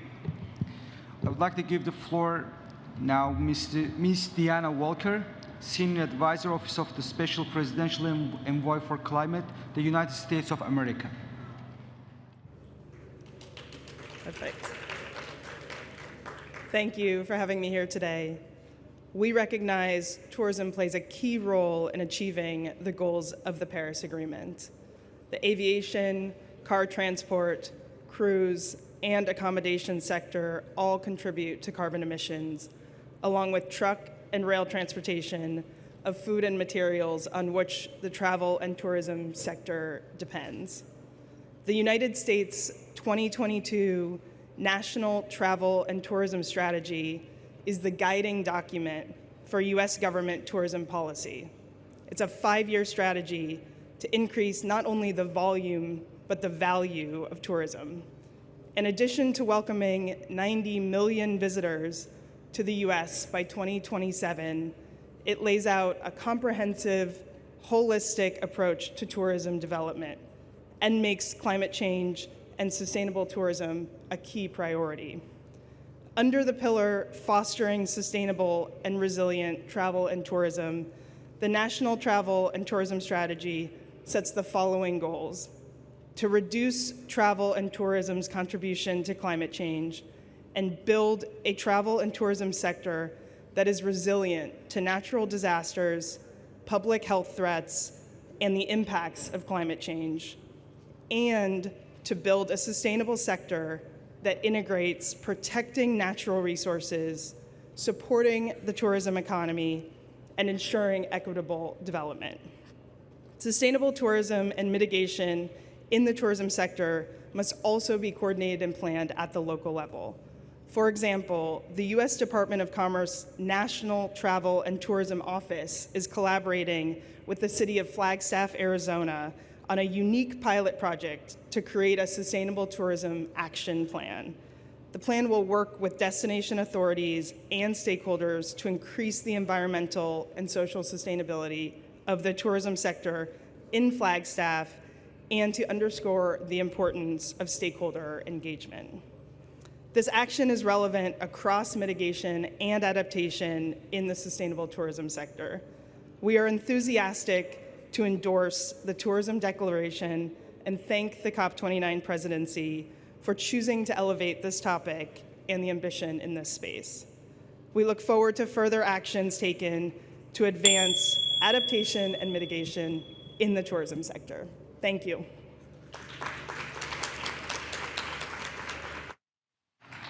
Thank you, Madam. Let me call on the next speaker, Ms. Donna Regis Prosper, Secretary General and CEO of the Caribbean Tourism Organization.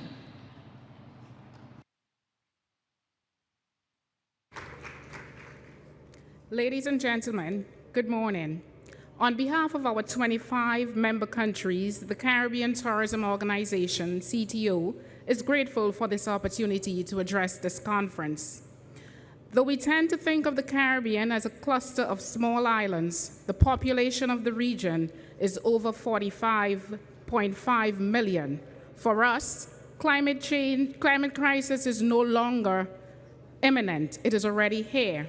We live the nightmare of regular catastrophic storms decimating our homes, businesses, public infrastructure, and food resources with increasing frequency and intensity.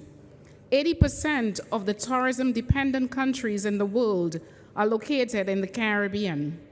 In some of our individual countries, tourism represents 60% of GDP. We can't ever say it enough. Small island developing states contribute the least to climate change, but suffer the most from its effects. While this may sound like a Caribbean-only problem, it is not, because we do not exist in a vacuum. Caribbean tourism creates economic opportunities for thousands worldwide. Travel agents, tour operators, airports, seaports, cruise lines, and all the supporting services that work to bring millions of tourists to the Caribbean. Thus, if there's no Caribbean for tourists to visit, the impact will be felt beyond the region. Over the decades, climate change experts have sounded numerous alarms, which has not been taken seriously enough. The Earth is on course to exceed 2.5 degrees Celsius before the end of this century.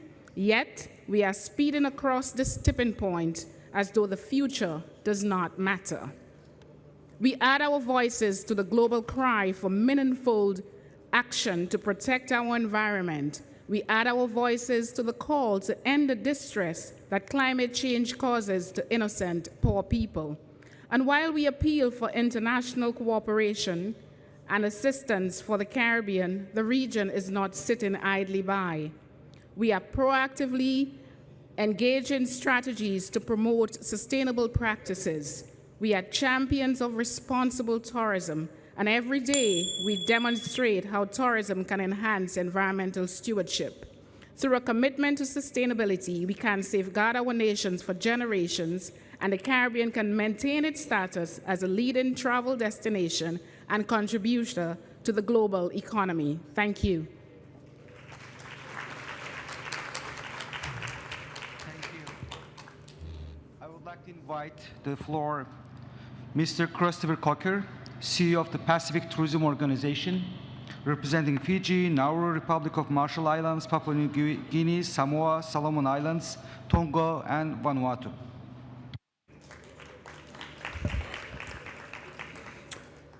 Warm Pacific greetings, Your Excellencies, ladies and gentlemen, esteemed colleagues and partners. Firstly, I'd like to thank and congratulate the State Tourism Agency of the Republic of Azerbaijan, UN Tourism, and all key organizers for the opportunity. Last week, our Council of Ministers endorsed the following statement. The Pacific Tourism Organization, on behalf of 19 member countries, stands united in our commitment to address climate change, reflecting on the urgent need to safeguard our Pacific way of life, our natural and cultural heritage, and our communities' futures. Tourism is more than just a key economic sector for our Blue Pacific continent.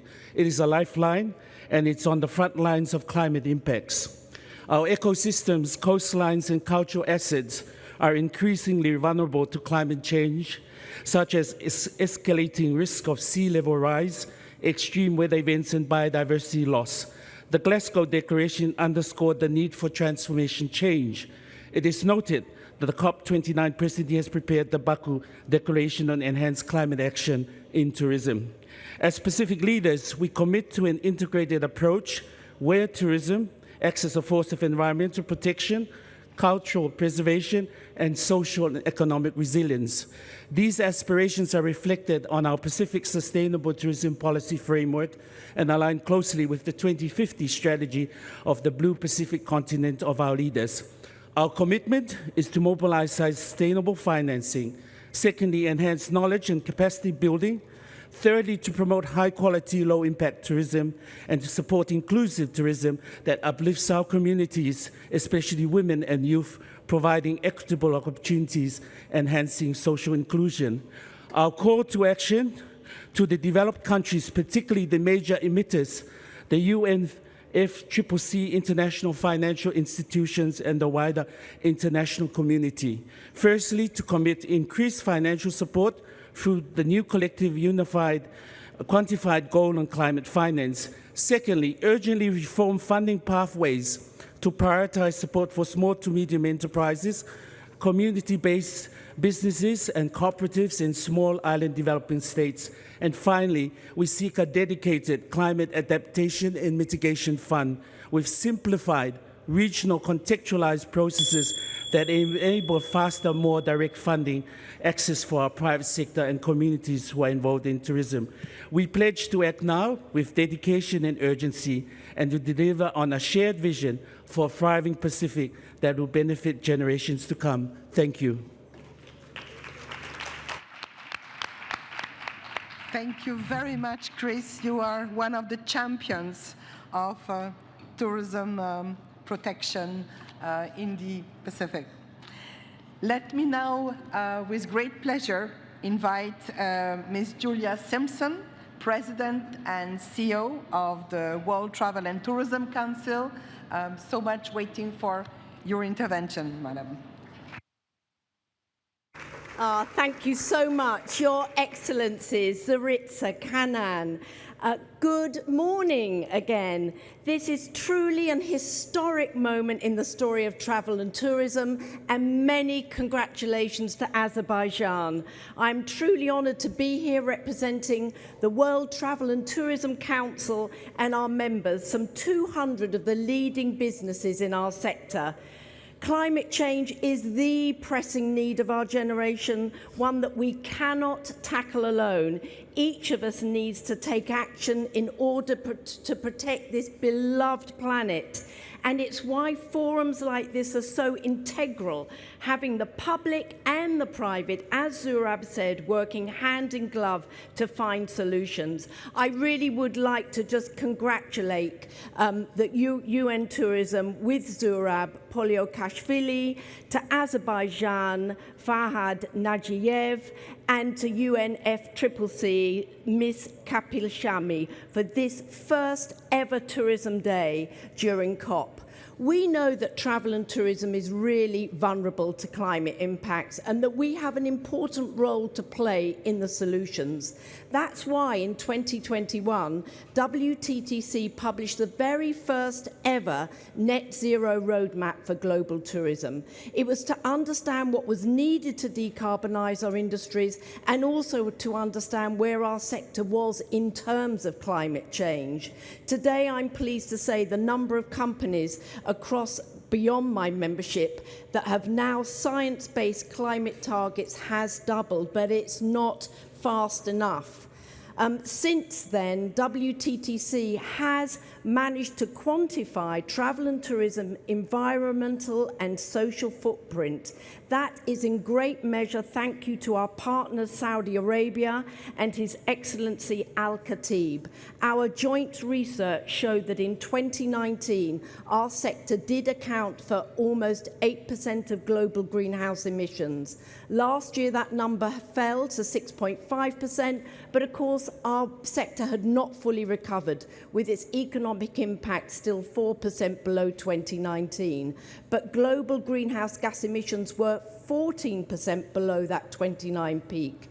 That means GHG intensity fell over 10%. In other words, we're decoupling our growth from our footprint. Our carbon intensity in aviation is down 6%. In cruise lines, it's down 11%. Today, I have great honor in publishing an updated net zero roadmap. It's an in-depth look. I encourage all of you to read it, at where we're decarbonizing every vertical in travel and tourism. And we're also going to be looking to governments in this room for support. One of the major areas is alternative fuels like SAF, and we are not going fast enough, and we will not achieve our targets unless we get those renewable fuels. Anyway, I will end on that point, and today here in Azerbaijan, we're very proud to endorse the Baku Declaration. Thank you to all.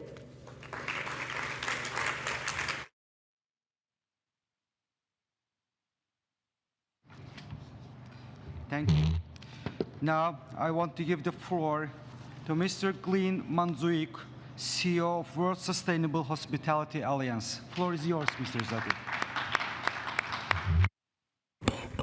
Tough acts to follow, and being the last one on the list, it's great.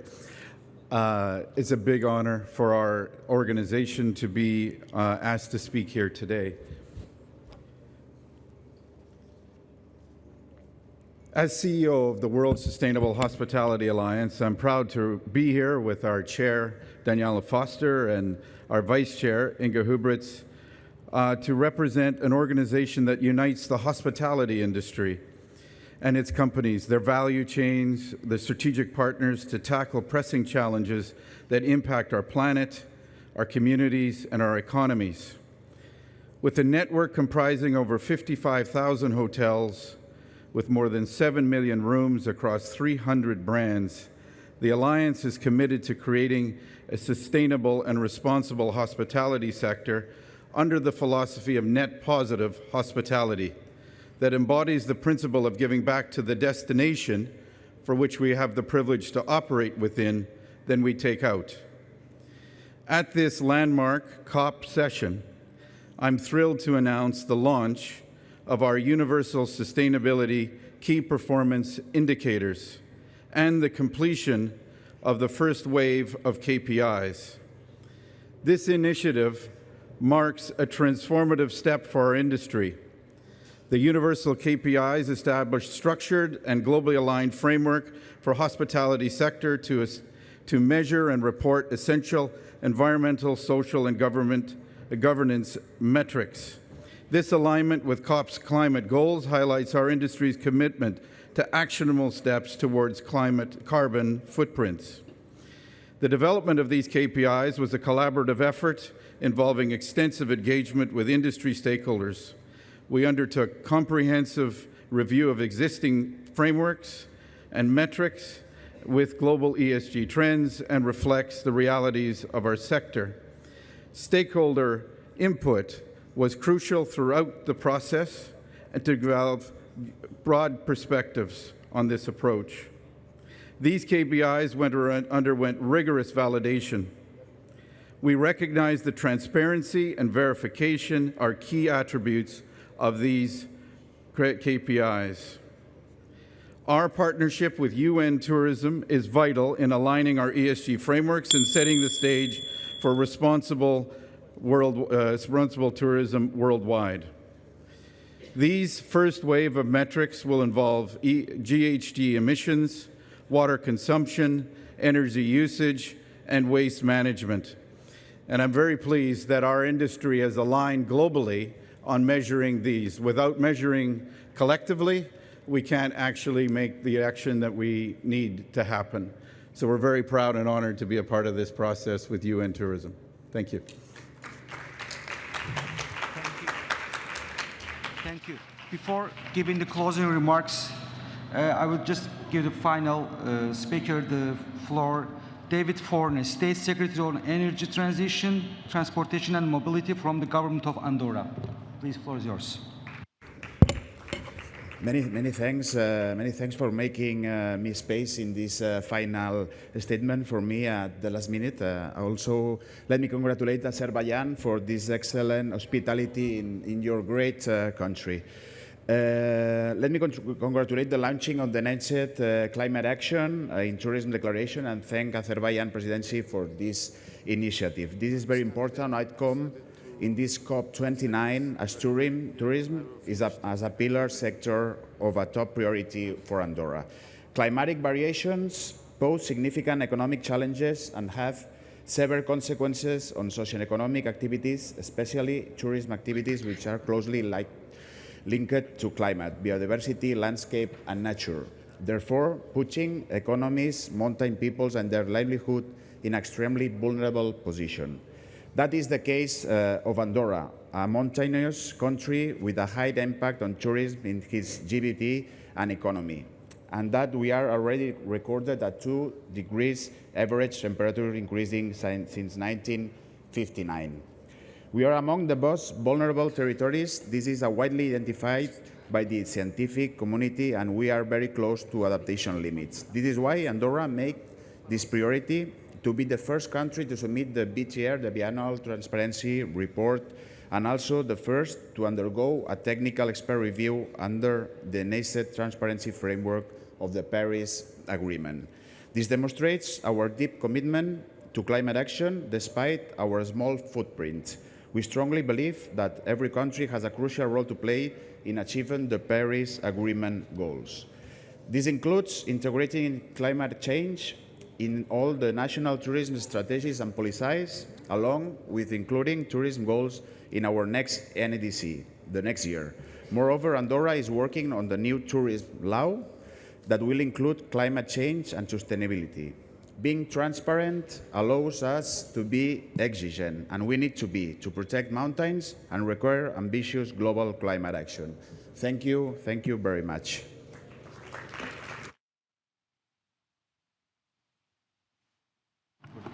Thank you very much to all the speakers. We will be wrapping up with His Excellency Minister of Tourism of Azerbaijan and Secretary General from the UN Tourism. Kindly join the floor and join us here at the table to closing remarks.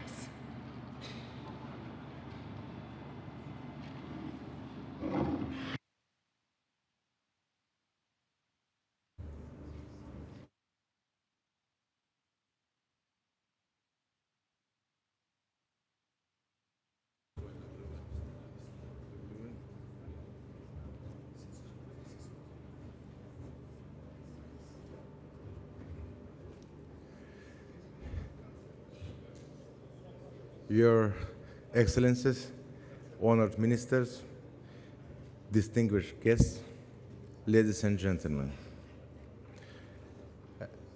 As we reach the close of this historic opening session, I extend my heartfelt thanks to each of you for your presence, insights, and dedication to advancing climate action in tourism.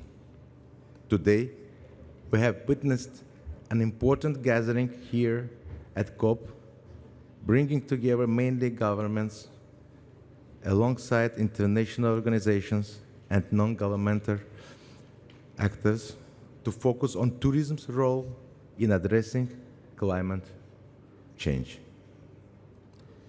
A key step in this journey will be the endorsement of the COP29 Declaration on Enhanced Climate Action in Tourism. This declaration represents our collective commitment to take bold steps toward reducing tourism-related emissions, strengthening climate resilience in destinations worldwide. To date, around 50 states and 8 non-state actors have officially endorsed this initiative, a number we are confident will continue to grow in the near future. I urge you all to support this declaration, a call to the world that the tourism sector stands united and ready to contribute to the global climate solution. During our presidency, we will do our best to implement the principles outlined in the COP29 declaration and support our nations in this process. We look forward to passing the torch to Brazil next year with the confidence that the work we are beginning here will not only continue but gain momentum. From Baku to Belém and beyond, we aim to build an enduring legacy for tourism within the COP framework. Together, let us ensure that tourism is recognized as a critical partner in achieving global climate goals, not just for this COP, but for all those that follow.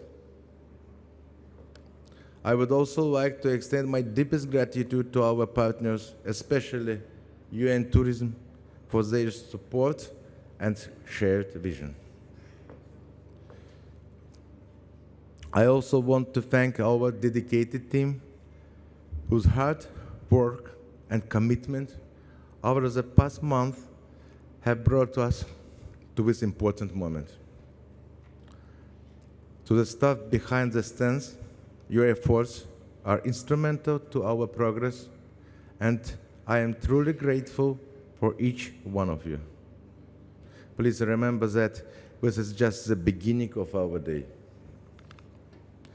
I encourage you all to take part in the upcoming roundtables and panels. Thank you once again for your commitment, collaboration, and vision. May today mark the beginning of a powerful movement in tourism that will help secure a sustainable and resilient future for our planet. Thank you. Thank you.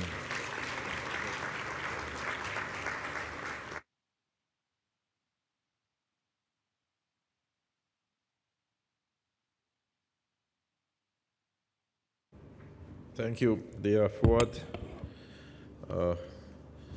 2 more days and you will be more or less free. Fuad is receiving all delegations during the COP and very stressed these last 10 days. And congratulations for this excellent hospitality you offer to everyone. I think that none of us will forget these days, these beautiful days in Baku. Usually in Baku this time, it's cold, but because of climate change, it's sunny and it's warm in November. Very happy to be here again. Many thanks. First time, it's always difficult to do things, you know, and this is first time we are organizing at the COP our event. So again, it was historical moment, historical day. I want to thank all participants and congratulate, by the way, for excellent participation. The vibe was different, you know. We attended a lot of conferences. Look, I mean, none of our delegates, they left the room, and there are more and more people coming. That means that it was successful for me, for us. But without you and without your participation, it could be impossible to make it. And thank you again. I congratulate all of you. I will sum up today's meeting. We had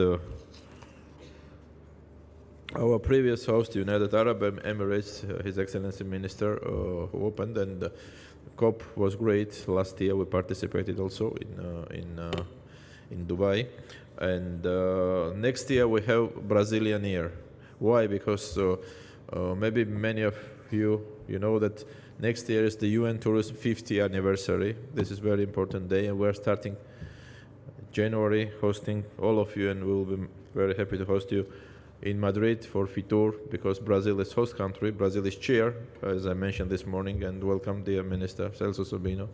So congratulations for this very important position. I'm sure that with your leadership, our organization will do more and more interesting projects, and one of them, of course, will be COP30, where we have, and I promise you, and I feel it, that we have more and more participants and more concrete deals and projects during COP30 in Belém.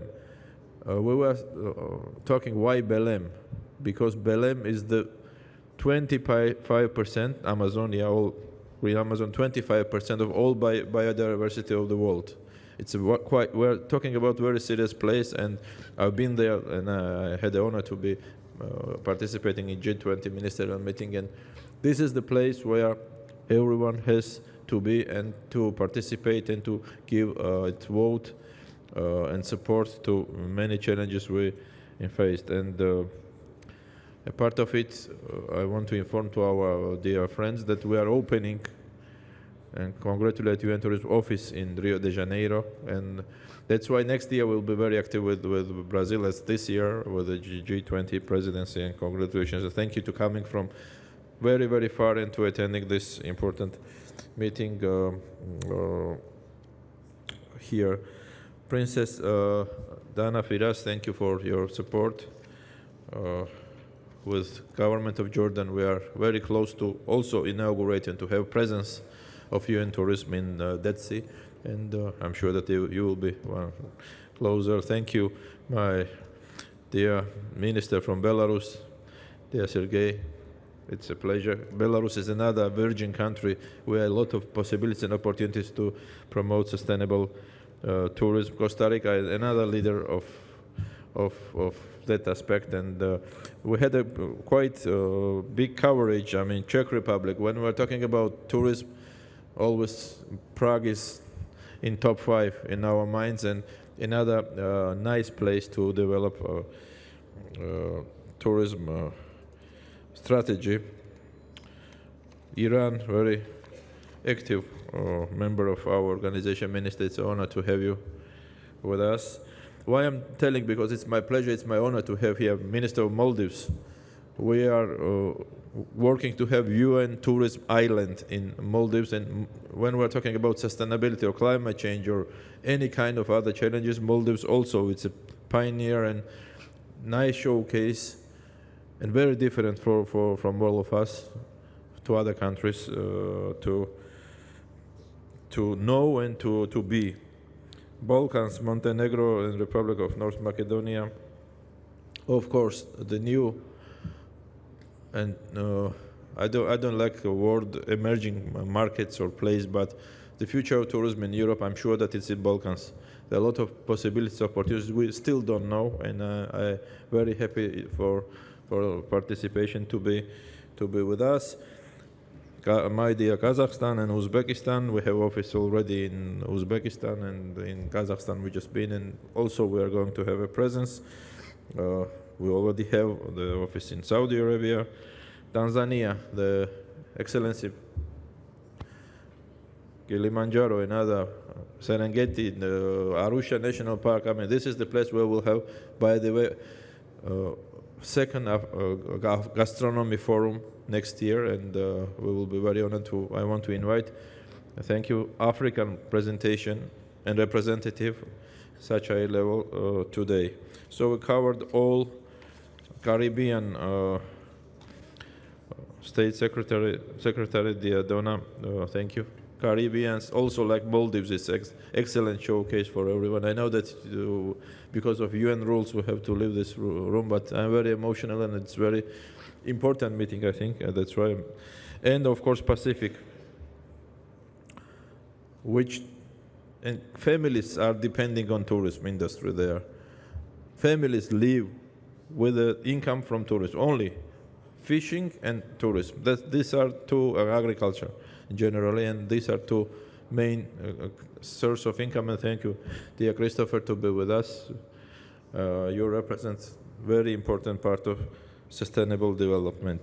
Julia, thanks again. Private sector is with us, and dear Glenn, thank you again for your participation. And Andorra, of course, we have our research center more than 10 years, and Andorra is another very nice place for sustainable development. So, very happy, very glad to see you here. I think that we will continue the way we started today, next year in Brazil. I know that it's too early, but I want to wish you Happy New Year.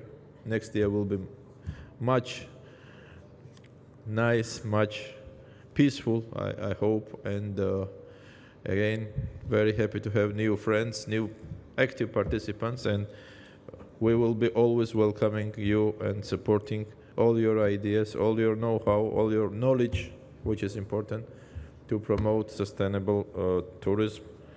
And tonight I'm going to Croatia, where we are going to create first ever sustainable center, which will welcome you and will be for you, from where we will support sustainable development for tourism from Zagreb. Thank you very much, dear Fuad, again, and have a nice day. Thank you. Before the finalizing, just two quick signing ceremony. The first Azerbaijan official joining the Glasgow Declaration, it will be signed by Fuat Nagiev, the chairman of State Tourism Agency.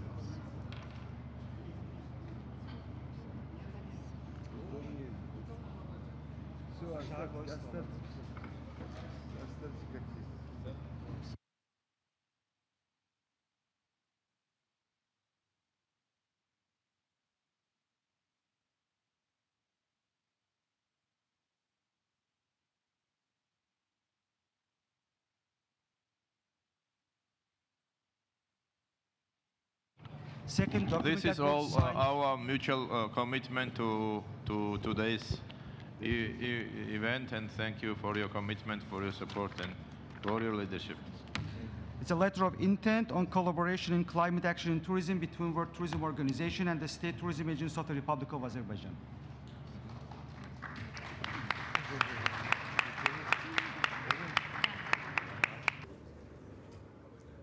Sevisiz kendisi.